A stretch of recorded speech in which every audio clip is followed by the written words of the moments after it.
कुछ लोग चमत्कार को महात्माओं का प्रभाव समझते हैं। महात्मा कौन बोले? जो चमत्कारी हो। प्रहलाद जी, सुधनवा जी, भक्तों के चरित्रों को पढ़ के देखो, वहां भगवान ने चमत्कार किया। सुधनवा जी का चरित्र याद होगा, खोलते हुए तेल के कड़ाह में कूदे थे। भगवान ने चमत्कार किया, उन्होंने कोई चमत्कार प्रकट नहीं किया। भक्त की प्रियता के परवश होकर भगवान बड़े अलौकिक चमत्कार करते हैं। भक्त का नहीं उसमें होता, भगवान का चमत्कार होता है। भक्त के जीवन में कभी कोई चमत्कार नहीं होता, संत के जीवन में कोई चमत्कार नहीं होता। पहचान है संत की, उसके चमत्कार को भगवान प्रकट करते हैं। भगवान स्वप्न में जाकर के विविध प्रकार की अलौकिकता दिखाकर दर्शन मात्र से बड़ा आनंद, बड़ा आह्लाद, हमारा ये हो गया, वो ये सब भगवान करते हैं। उसके जीवन में कोई, श्री तुलसीदास जी से यही तो अकबर ने कहा बुलाकर, चमत्कार दिखाओ। कुछ नहीं हमारे को बोले, नहीं सुना है तुम सिद्ध महात्मा हो, चमत्कार दिखाओ। बोले हम नहीं जानते कोई चमत्कार, हम तो राम राम जपते हैं, बस भगवान के भरोसे पड़े, हमें कोई चमत्कार पता। जेल में डाल दो, हमारा कहा नहीं मानते। जेल में डाल दिया। हनुमान जी महाराज का सुमरन के लाखों बंदर एक से एक भयंकर जो कहीं नहीं देखे गए थे, ईट पर ईट बजाने लगे। अकबर उसके पास सोचा पूरा महल उजाड़ देंगे सब। बोले ये क्या? बोले उसी साधु का चमत्कार है जिसको जेल में तत्काल मुक्त करो, नहीं तो विध्वंस मच जाएगा। तुलसीदास जी से कहा कि आप पहले ही चमत्कार दिखा देते। बोले हमारा है नहीं चमत्कार, हम तो जिनकी शरण में वो। तो यहां कहते जो बड़े बड़े भक्तों के जीवन में चमत्कार प्रकट हुआ, भगवान करते हैं, भक्त वो नहीं है जो चमत्कार दिखावे। भगवान ने श्रीमद् भागवत में कहा है कि अंतरायान वदन्ते युंजतो योगमुत्तमम मया संपद्यमानस्य कालक्षेपण हेतवः। जो मेरे भक्त जन है, संत जन है, वो उपासना में डूबे रहते हैं, आराधना में डूबे रहते हैं। ये सिद्धियां चमत्कार कभी वो स्वीकार नहीं करते। जो सिद्धियां और चमत्कार स्वीकार कर लेता है वो जन्म मरण को प्राप्त होता है। ध्यान दीजिए, संत चमत्कार नहीं दिखाते, बड़ा भूल है। योगी अथवा भक्त या सिद्ध संत, सिद्ध माने भगवत प्राप्त, ये कभी सिद्धियों को स्वीकार नहीं करते, कभी कोई चमत्कार नहीं दिखाते। संतों में चमत्कार भगवान का होता है, वो स्वयं कोई चमत्कार नहीं दिखाते। अगर सिद्धियां स्वीकार कर ली जाए, चमत्कार स्वीकार कर लिया जाए, तो ना मोक्ष होगा ना भगवत प्राप्ति होगी। कितना बड़ा घाटा कैसे कोई संत सह सकता है? छोटी मोटी सिद्धियों को स्वीकार करके चमत्कार दिखा दिया, भगवत प्राप्ति नहीं होगी, स्पष्ट लिखा हुआ है, उसको भगवत प्राप्ति नहीं होगी। जो चमत्कार दिखा दिया, सिद्धियां स्वीकार कर ली, वो जन्म मरण के चक्र से छूट नहीं सकता, भगवत प्राप्ति नहीं हो सकती, विषयों के चक्कर में फंस जाएगा। जो संत होकर संत वेश में सिद्धियों प्राप्त की माना और सिद्धियों का प्रदर्शन किया, वो कभी भगवत प्राप्त महात्मा नहीं हो सकता। ये बहुत बड़े महापुरुषों के वचन है। प्रयत्न किया जाता है, संत महात्मा इस बात का प्रयत्न करते हैं कि मुझे भगवत प्राप्ति हो, भगवत साक्षात्कार हो। तो चमत्कार से महात्मा की मिलान नहीं हो सकती कि चमत्कारी है तो महात्मा बोले बड़े चमत्कारी। किसी का चमत्कार देखते ही उसे सिद्ध या महात्मा मत मान बैठना, नहीं तो भूल हो जाएगी। योग सूत्र शास्त्र कहते जन्म औषधि मंत्र तपा समाधिजा सिद्धया। किसी किसी को कुछ जन्म से चमत्कार मिलते हैं, कुछ औषधि से चमत्कार मिलते हैं, कुछ मंत्र से चमत्कार मिल जाते हैं। कोई जन्म से ऐसा पूर्व तप किए रहा कि चमत्कारी होता है। बड़ी सिद्धियां हैं, जैसे पशु पक्षियों में घ्राण शक्ति बहुत होती है, जन्म सिद्ध है, सूंघने से उनको पता चल जाता है। अंधेरे में देखने की शक्तियां ये औषधि से, पूर्व तप से, मंत्र से ये प्राप्त की जा सकती है। जड़ी बूटियों से सिद्ध औषधि, जैसे ऐसी जड़ी बूटियां शरीर में लगा लो, आग की ज्वाला से निकल जाओ, रोम में नहीं झुलसेगा। मंत्रों की सिद्धि, अग्नि की दाहिका शक्ति को बांध दो, जल को स्तंभित कर देना, बड़ी शक्तियां हैं।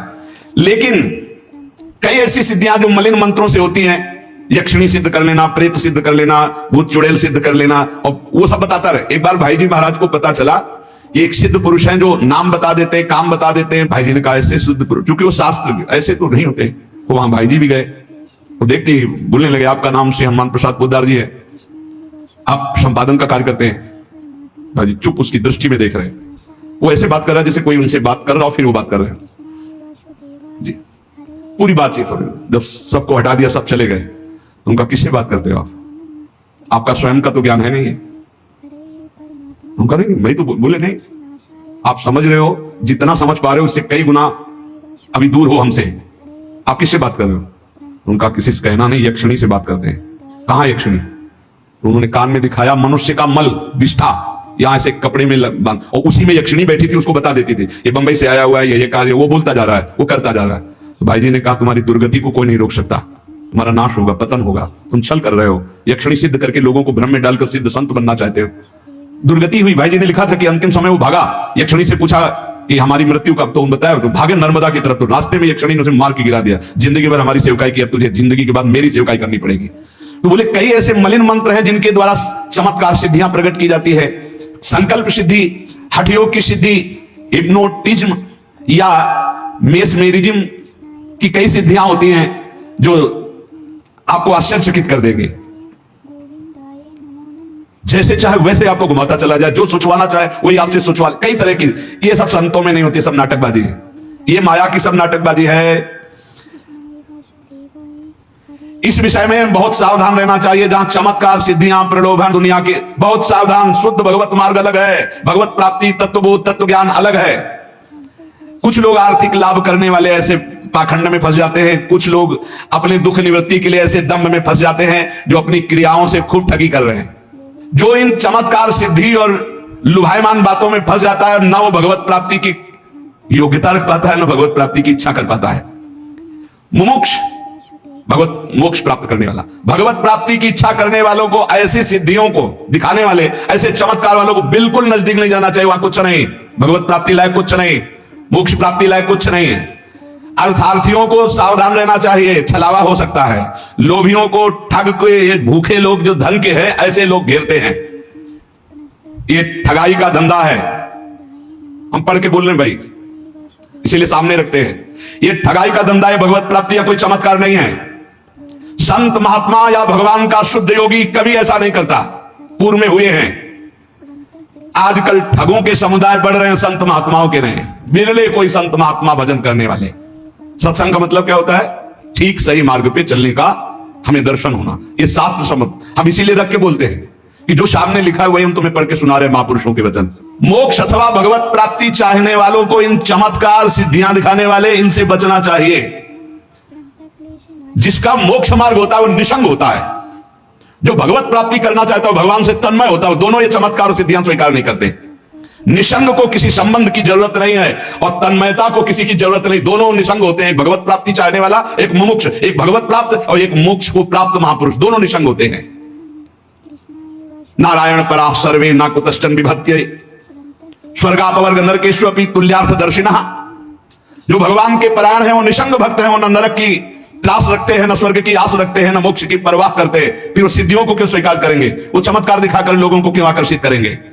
दुनिया का चमत्कार दिखाने वालों से भगवान की प्राप्ति नहीं होती। हमने देखा है गायत्री सिद्ध महापुरुष को, और तो इसे सोने के सिक्के, चांदी के सिक्के से निकलते हुए देखा है कई चमत्कार।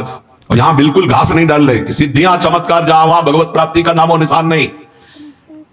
ज्ञानी को श्रुति भगवती पांडित्य में भी वैराग्य की आज्ञा देती। पांडित्यम निर्वेद्य, ज्ञानी का पांडित्य में भी राग नहीं रहता। जैसे बालक सब विषयों से निर्दोष, ऐसा ब्रह्मबोध संपन्न ज्ञानी होता है। और भक्त, अरे भक्त तो भगवान की प्रीति के आगे कुछ नहीं, फिर वह चमत्कार ये सब। तो क्या संतों में कोई चमत्कार नहीं होता? नहीं, भगवान चमत्कार करते हैं।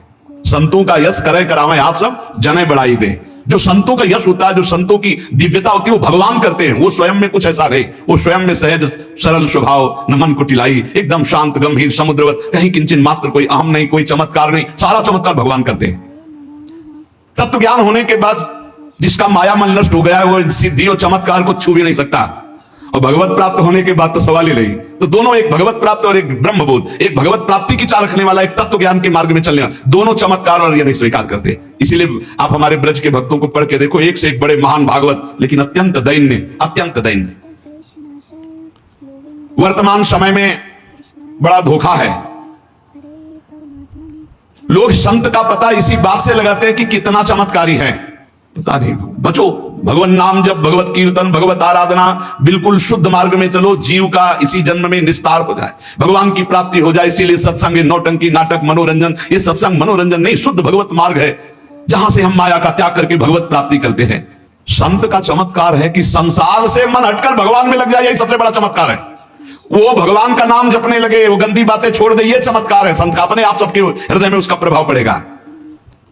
लेकिन आजकल दूसरा प्रयोग किया जाता है, चमत्कार दिखलाकर सामने वाले की वृत्ति को घसीट करके उससे शोषण किया जाना, अपनी सिद्धि का प्रयोग करके दूसरे को लुभायमान कर लेना। बुद्धि का सारा खेल हो रहा है।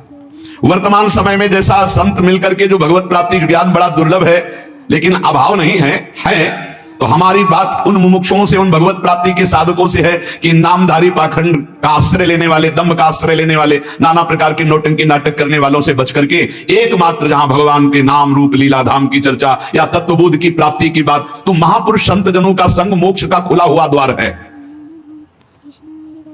संत की चमत्कारिक शक्ति जीव के जीवत्व को मिटाकर ब्रह्म स्वरूप में स्थित कर देने की होती है। तो अपने आप उनके दरस बरस संभाषण से मायामल का नाश और भगवान की प्राप्ति की चाह उत्पन्न हो जाना। जिसको सांसारिक चमत्कार लाभ उठाना, उनको कभी ऐसे महात्माओं का संग मिलेगा भी नहीं।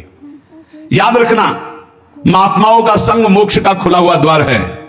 अगर तुम्हारा संसार राग नष्ट नहीं हो रहा, काम क्रोध लोभ मोह मद मत्सर नाना प्रकार की वासनाएं ये छूट नहीं रही, तो या तो तुम बहुत प्रमादी हो, उनके वचनों का ध्यान नहीं, या फिर साधु संग ही नहीं हुआ। साधु संग का सीधा अर्थ है भगवान की प्राप्ति हो जाना। तमाशा दिखाना, नौटंकी नाटक करना, इन सबसे बहुत दूर रहो, बहुत बचो। कोई नहीं अवश्य में वो भोक्तव्यम कृतम कर्म शुभाशुभम। भाई बहुत सावधान, ऐसे ऐसे लीलाएं हो रही हैं, ऐसे ऐसे नाटक हो रहे हैं जहां बिल्कुल किंचन मात्र धर्म नहीं है, शास्त्र का कहीं किंचन मात्र प्रमाण नहीं है, अप्रमाणिक अशास्त्रीय वर्ताव हो रहे हैं, अशास्त्रीय चेष्टाएं हो रही, और समझा जाता है कि ये संत संग हम कर रहे हैं। बहुत संभल करके भगवान से प्रार्थना करो। नाथ, बार बार महापुरुषों ने मांगा हमें सत्संग मिले, हमें अविरल भगति विरति सत्संगा चरण सरोरु प्रीति भंगा। देखो काकभूषुंड जी सिद्ध संत हैं, कितना बड़ा चमत्कार। उनके पास जाते ही सारे संशय नष्ट हो गए गरुड़ जी महाराज के, और वो क्या चमत्कार कर रहे, भगवान की चर्चा सुना रहे, भगवान के नाम की महिमा, भगवान के रूप की महिमा, भगवान की लीला। ये शुद्ध संतों के संग का लाभ है। नाम रूप लीला धाम, भगवान की चर्चा सुनने को मिले, भगवान के भजन में रति हो, यही बात। जब तक अन्य सब संगों को दूर कराने वाले संत संग की प्राप्ति नहीं होती, तब तक मैं अष्टांग योग से, सांख्य योग से, धर्म से, स्वाध्याय से, तपस्या से, त्याग से, इष्टापूर्त अग्निहोत्र आदि और पूर्त कूप ताड़ाग आदि, दक्षिणा व्रत यज्ञ वेद स्वाध्याय तीर्थ नियम यम, इनसे मैं वश में नहीं होता। वश में कब होता हूं, जब मेरे भगवत प्रेमी महात्मा का संग मिलता है। उस संग से जो त्याग की वृत्ति उत्पन्न होती, उससे मैं बहुत शीघ्र वश में हो जाता हूं।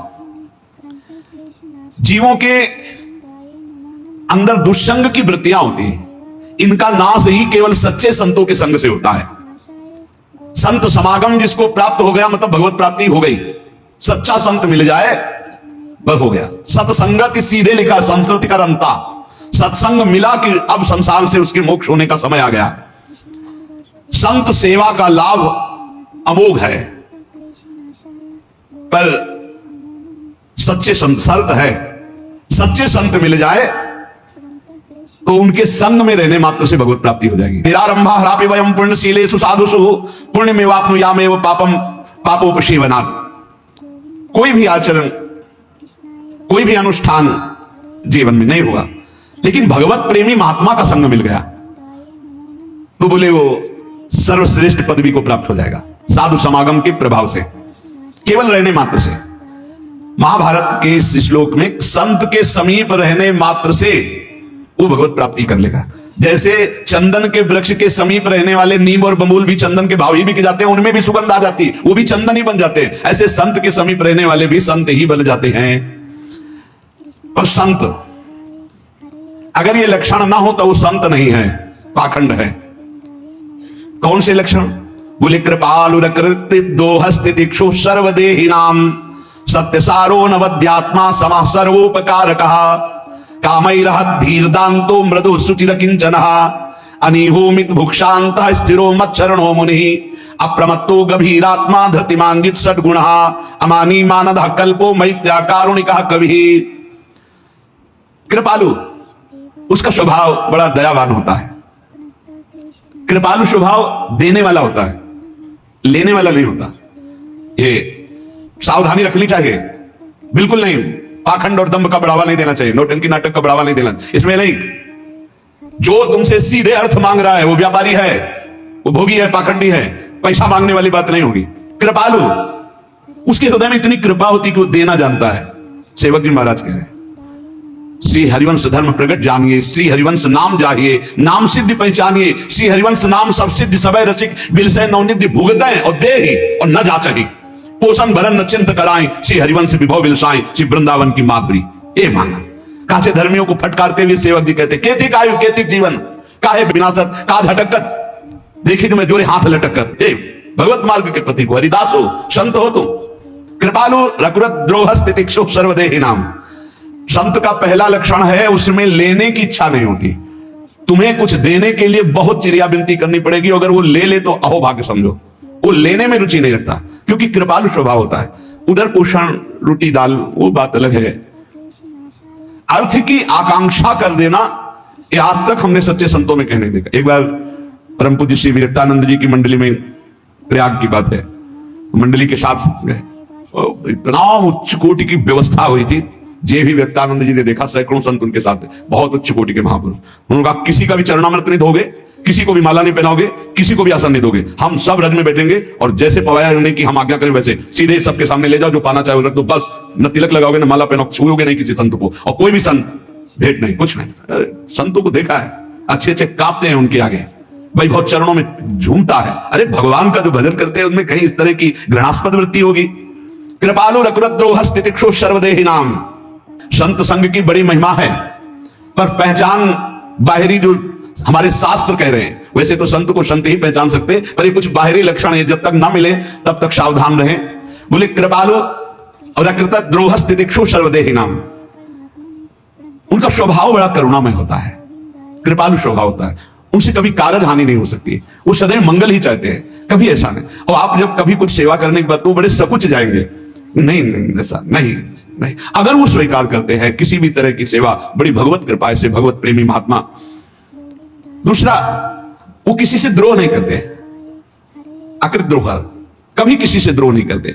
तीसरी बात, तितिक्षु स्वभाव होता है, बहुत सहनशील होते हैं। मांगना शब्द तो उनके लिए केवल भिक्षा के सिवा मांगना शब्द नहीं हो सकता। समस्त देहधारियों के प्रति कृपालु स्वभाव, किसी से द्रोह न करना, स्वयं बहुत ही सहनशील होना, सत्य सारो अनवद्यात्मा समा सर्वोपकार का। उनकी वाणी में सत्य होगा, उनके आचरण में सत्य होगा, उनके मन में सत्य होगा। तीनों बोल कुछ और रहे हैं, कर कुछ और रहे हैं, सोच कुछ और रहे हैं, ऐसे नहीं होता। जो बोला वही आचरण में, वही उनके मन में। और निंदा आदि को सहन करने की सामर्थ्य,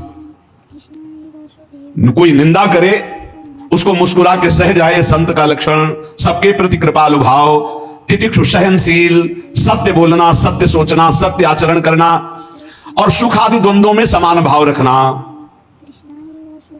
मान अपमान निंदा स्तुति, सुख दुख में जो समान भाव रखता है वो संत है। और सबका उपकार करने वाला, कभी भी भोगों के सानिध्य में विचलित ना होने वाला, जितेंद्री, कोमल चित्र, पवित्र, अकिंचन, निष्कामी और थोड़ा भोजन करने वाला, मितभोगी, शांत, स्थिर, भगवत परायण, मननशील, सावधान, गंभीर, बड़े बड़े संकटों में भी विचलित ना होने वाला, भूख पर विजय, प्यास पर विजय, शोक पर विजय, मोह पर विजय, जरा पर विजय, मृत्यु पर विजय, इन 6 विकारों पर विजय प्राप्त किए हुआ, कभी मान न चाहने वाला, दूसरों को मान देने वाला, और बहुत ही शास्त्र ज्ञान में दक्ष, सबसे मैत्री भाव, मित्रता का भाव रखने वाला, वो ज्ञानवान महात्मा भगवान का प्रिय संत होता है। भगवान कपिल देव जी ने बताया कि जो आसक्ति संसार में की जाती है वही संत से हो जाए तो मोक्ष का खुला हुआ द्वार है। मानो माता देवती जी ने कहा वो संत कैसे होते हैं, तो भगवान कपिल देव जी ने कहा तितिक्षवः कारुणिकाः सुहृदा सर्वदेहिनां अजात शत्रवः शान्तः साधवः साधुभूषणाः मयि अनन्येन भावेन भक्तिं कुर्वन्ति ये दृढां मत्कृते त्यक्त कर्माणस् त्यक्त स्वजन बांधवाः मदाश्रयाः कथामृष्टा शृण्वन्ति कथयन्ति च तपन्ति विविधास्तापा नैतान् मद्गत चेतसः तायेते साधवः साध्वी सर्वसंग विवर्जिताः संगस्ते स्वतते प्रार्थ्यः संग दोषहराहिते। ऐसे संतों की संग करने की प्रार्थना भगवान से करनी चाहिए कि मुझे ऐसे संत मिले। कैसे संत मिले? भगवान कपिल देव जी माता देवती से कहते हैं तितिक्षवः, बहुत सहनशील, ये संत का लक्षण है, संत की पहचान है, सहनशील, दयालु, सबके सुहृद, विश्व में जिसका एक भी शत्रु नहीं, शांत, सुशील स्वभाव, ये साधु के आभूषण हैं। सहनशीलता, दयालुता, सबके प्रति सुहृद भाव, शत्रुहीनता, शांत, सुशीलत्व, ये संतों के आभूषण हैं। अनन्य भाव से भगवान में अटल भक्ति जिसकी है, जिसने भगवान के मार्ग में अपने बंधु बांधव, रिश्ते नाते संबंधों का पूरा त्याग कर दिया है, रिश्तेदार, नातेदार, संबंधी, घर परिवार सबसे जो बहुत दूर है, किसी से अपनापन नहीं। भगवान कह रहे हैं त्यक्त कर्माणस त्यक्त स्वजन बांधवाहा, विरक्त होकर संत भगवान के मार्ग में चलकर फिर ये केवल भगवान से अपनापन होना चाहिए। मेरा ना परिवार है, होते हुए भी नहीं, होते हुए भी नहीं। भक्तों के चरित्र पढ़ के देख लो, भक्तमाल में बहुत से संत गृहस्थ हुए, जो गृहस्थ में रह रहे बहुत उच्च कोटि के महात्मा हुए, पर उनका अपने परिवार से राग नहीं रहा। त्यक्त स्वजन बांधवाहा, भगवान के लिए अपने स्वजन संबंधी परिवार के राग को जिन्होंने छोड़ दिया उन्हें संत कहते हैं। नहीं फिर बात बिगड़ जाती है। अगर पारिवारिक थोड़ा भी मोह हुआ तो साधुता में पानी फिर जाएगा, पक्का फिर जाएगा। बहुत बहुत झंझट पैदा हो जाती है, बहुत राग पैदा हो जाता है। ये सब त्यक्त स्वजन बांधवाहा, साधुता के मार्ग में कभी पहचानो नहीं इनको। अगर इनको पहचानोगे तो प्रभु से पहचान नहीं हो पाएगी। घर गृहस्थी में रह रहे हो तो भगवत भाव से रहो, और संत भाव में विरक्त भाव से चल रहे हो तो इनको मत पहचानो। हरि गुरु के सिवा हमारा कोई नहीं, ये अंदर हृदय में बैठ जाना चाहिए। त्यक्त स्वजन बांधवाहा, इसलिए साधु को जीवन भर ध्यान रखना चाहिए। भगवत भजन के लिए जैसे और सब है तो ऐसे भजन करो। अपने पास जो भी वस्तु आई है वो केवल श्री जी की सेवा के निमित्त है, संत सेवा के निमित्त है। उसका अधिकार केवल श्री जी और संत सेवा के लिए। नाना प्रकार से माया अपने संबंध का प्रभाव दिखाती है। तो हमें लगता है कि अगर अधिकार पूर्वक संत सेवा और श्री जी की सेवा करने का अधिकारी ना मिले तो उस संपत्ति को यमुना जी में डुबो देना चाहिए, लेकिन परिवार वालों को नहीं देना चाहिए। नहीं, परिवार भी डूबेगा और महात्मा भी डूब जाएगा जो भगवत मार्ग में चला है। त्यक्त स्वजन बांधवाहा मत कृते त्यक्त कर्माणस, और त्यक्त स्वजन बांधवा, यहां बहुत कट्टर रहना चाहिए। भगवत मार्ग में चलना है तो जैसे सब साधक ऐसे हर एक का अधिकार है, चल सकते हो, लेकिन जिंदगी भर और भले अधिकारी बन जाए, तुम कभी अधिकारी नहीं बन सकते। ये पक्का होना चाहिए। भगवत मार्ग में आओ, स्वागत है तुम्हारा, भजन करो, जैसे सब पा रहे वैसे पाओ, लेकिन सब में और तुम में जीवन भर अंतर रखा जाएगा कि तुम कभी हमारे एक चम्मच के यहाँ के अधिकारी नहीं बन सकते। दूसरा का अधिकार रहेगा, तुम्हारा नहीं हो सकता। ये जीवन भर, क्योंकि तुम्हारा शरीर संबंध है। तुम कहीं ना कहीं शरीर संबंध से अहम वो स्फुरित होगा कि हमारे मौसिया, हमारे चाचा, हमारे अमुक है, अमुक कभी नहीं होना चाहिए। जिंदगी भर दूसरे को दे दे। परिवार वालों का संबंध कि भाई विरक्त ही तो है, विरक्त है तो भजन के लिए विरक्त हो, मांगो खाओ, धामवास करो, भजन करो, लेकिन आप कभी वैभव के अधिकारी। ये त्यक्त स्वजन बांधवा, बहुत होश में भगवत मार्ग है। त्यक्त स्वजन बांधवा, कभी भी परिवार वालों का संबंध इस तरह का नहीं होना चाहिए जिससे हमारे जीवन का जो उद्देश्य है वो नष्ट हो जाए। एक बार श्री स्वामी मंगनानंद सरस्वती जी सैनपुर आश्रम में विराजमान थे। किसी ने बताया कि जब से सरकार आप घर से निकल के आया तक पिताजी ने दर्शन नहीं किया, आज पता पाया है तो आ रहे हैं दर्शन के लिए। ऐसे सरकार आश्रम से उठे और भाग पड़े जैसे कोई बच्चा भागता है। भाग गए, नहीं मिले।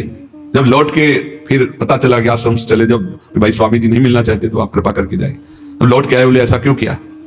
शिष्यों ने कहा महाराज जी, जब सबका दर्शन का अधिकार है तो उनका तो दर्शन का। बोले वो संत के दर्शन करने नहीं आए थे, वो पुत्र के दर्शन करने, और पुत्र रह नहीं गया तो उनकी इस भाव का पोषण नहीं कर सकते, इसलिए भाग पड़े।